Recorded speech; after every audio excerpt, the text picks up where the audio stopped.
Hello, here we are in Earth Beach Studios in North London with the future sound of London, which is... Gary. And Brian. So you started out in 1988. How did you meet each other? Working behind the bar, actually. Oh. Brian was collecting pots. So how did you... He was just like some obscure guy scuttling around, you know. I didn't actually get to talk to him for a couple of weeks. But when I did, I found he had a small studio set up in his bedroom. And so I went back there and he was fiddling around with sounds. It quite frankly blew me away. So why have you gone under so many different names then? Because we haven't got a vocalist, obviously there isn't a central focus point for a track, so every track inevitably sounds different and just doesn't sound like one name. So we're constantly moving forward in that way. All the tracks on your album, like all of your tracks really, have been instrumental. Is there any reason for this? Well, in the past we've done vocal tracks, and to be quite honest, whenever we try and get into conventional songwriting, I just think the whole process of writing lyrics really makes you question too much about what you're about, and I just find it very, very... I come out with so much false stuff, really. Yeah. I just find pure backing much more sort of genuine to what we're about. I think we put most of our emotions into our backing. That's what we're really into. But I think messages and lyrics have a certain shelf life, really. I mean, I would say the best vocalist for me is something like Liz Fraser, because I don't know what she's saying, but I get an emotion from it. You're releasing an album this month. How long have you been working on it? We don't tend to work specifically on anything. We're pretty sort of fluffy, obviously owning our own studio. We kind of do what the hell we like, and that's the beauty of it, because we came to the conclusion we wanted to put out an album, and we just basically pulled in the tracks that we had on tape and decided how best to put it together. So, but loosely, probably about half a year.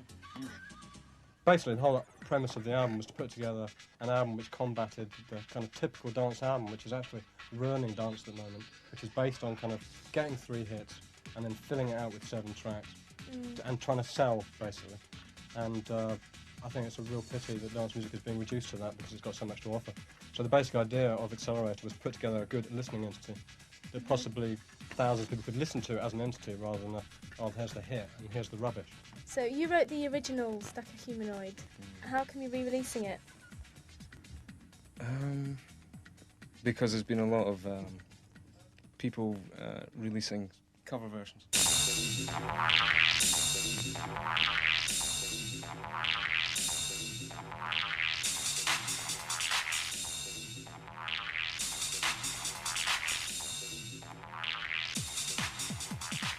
Why don't you do live PAs?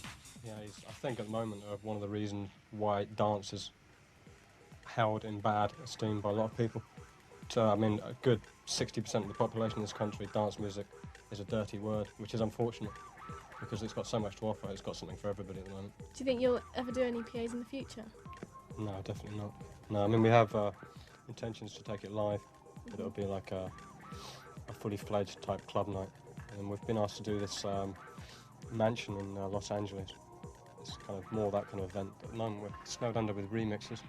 We're doing Inner City at the moment, and we've got Saint Etienne and Innocence, and a track by a band called Holy Ghost Inc., which is called Mad Monks and Zinc, which is something we've been chasing. There's a lot of people within this industry now that are making quick bucks doing remixes, and they basically become very pompous in the way that they work.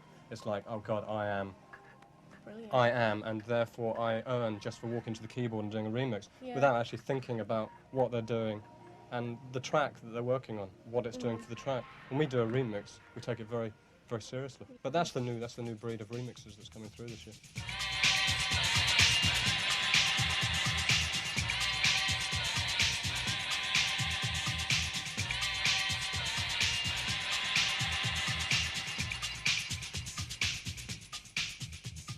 We've got about 6 DJs who come in and lay bits down onto DAT tapes, and they're basically full of like 3 to 10 second snippets of people's records, television, films, radio, anything. We've basically got a whole team of people scurrying around collecting those bits and bobs. We basically delve into those, and depending on the lucky dip, sort of orchestrates what track we come up with. Well, we were on the phone, I think it was. And what was it you said? I said Akai New Guinea, which is a track by the Cocktail Twins. And basically it's just a place, being 2 studio type people, that kind of intrigues us. We had the kind of sound of the track, and we'd written the track, and it just sounded big, woody and open. And here's Papua New Guinea by the future sound of London.